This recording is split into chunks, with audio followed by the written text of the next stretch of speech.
Good morning, my San Francisco UU friends. My name is Lee-Jobe. My pronouns are she, her, hers.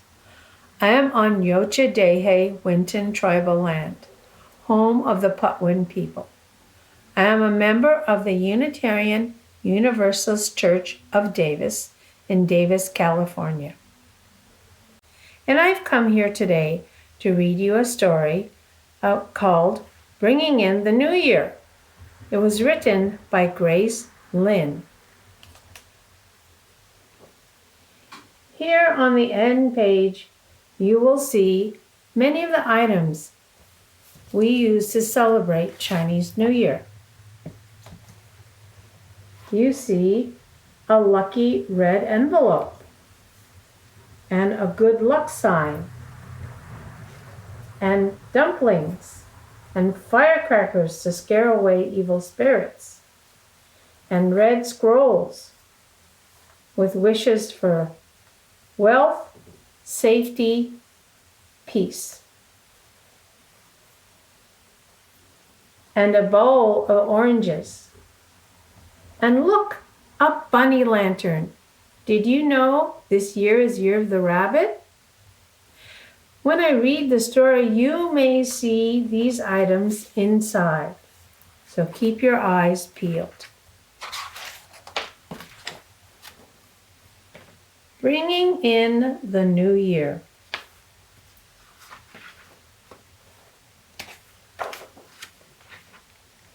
Is the new year coming? I hope so. We try to welcome it in. So, Jie sweeps the old year out of the house. Jie is big sister.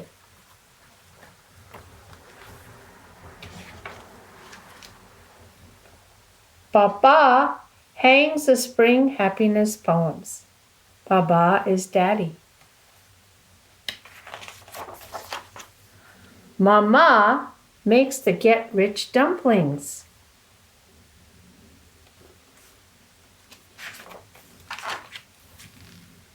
Mei gets a fresh haircut. Mei is little sister.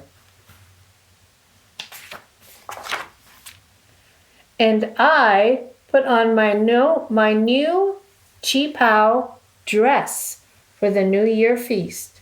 Now will the New Year come?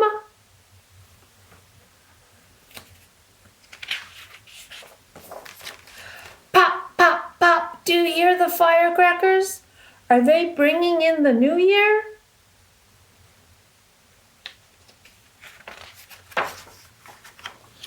No, but they brought in the lions.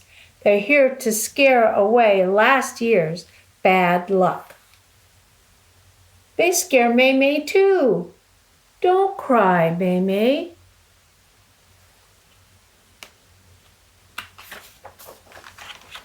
Where is the New Year? We carry the lanterns to light its way. I found the bunny lantern.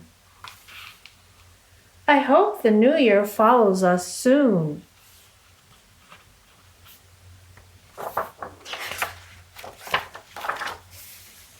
Look, there's the dragon. Auntie is waking him up by opening his eyes. The New Year must be coming.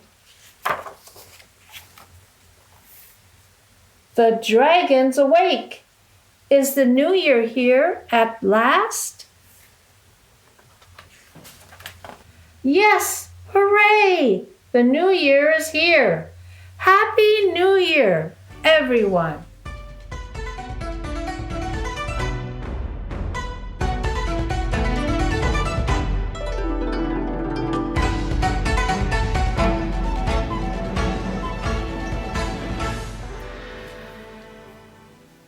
Did you spot the good luck dumplings? The good luck signs? I bet you did. Thank you for listening. Happy New Year. 恭喜发财.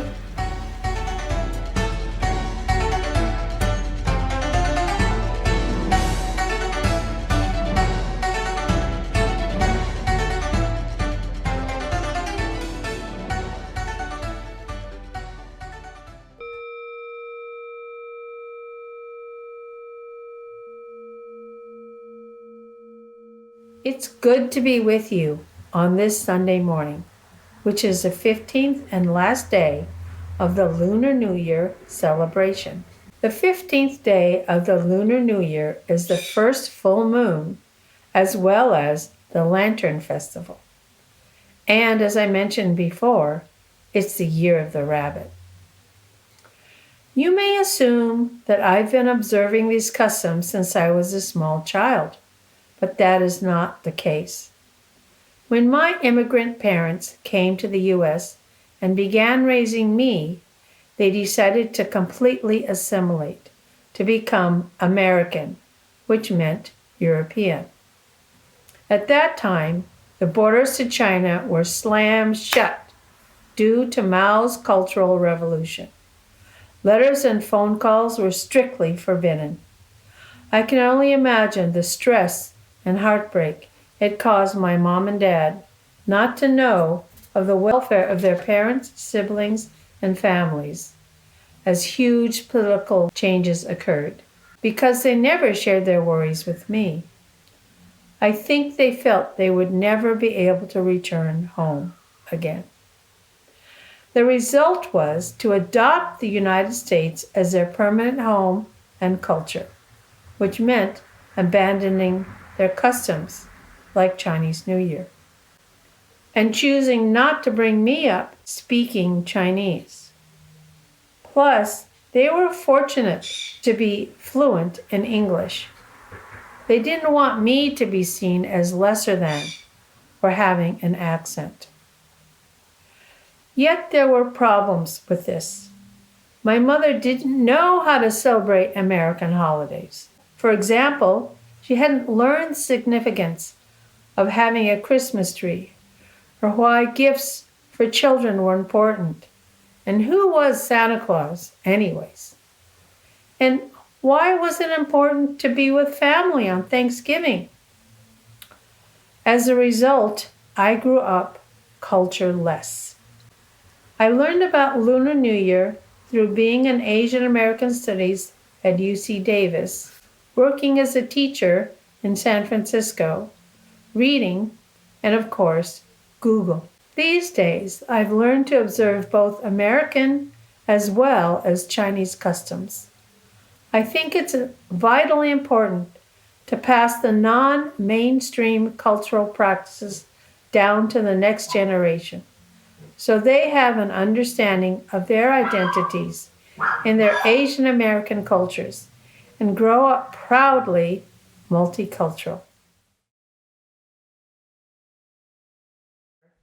There has been a tragic and traumatic beginning to the Lunar New Year.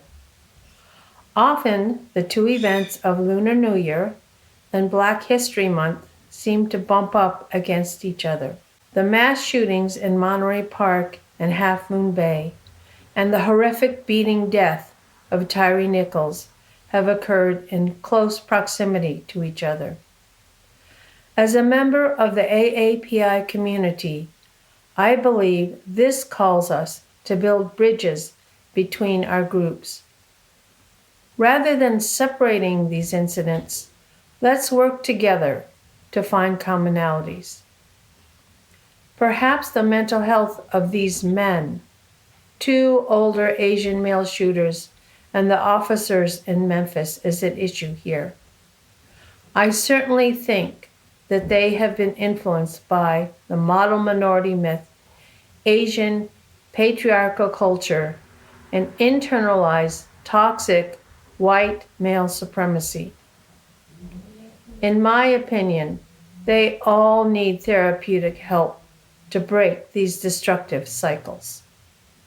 I pray that they are able to face the family members of those they harmed and take responsibility for their brutality.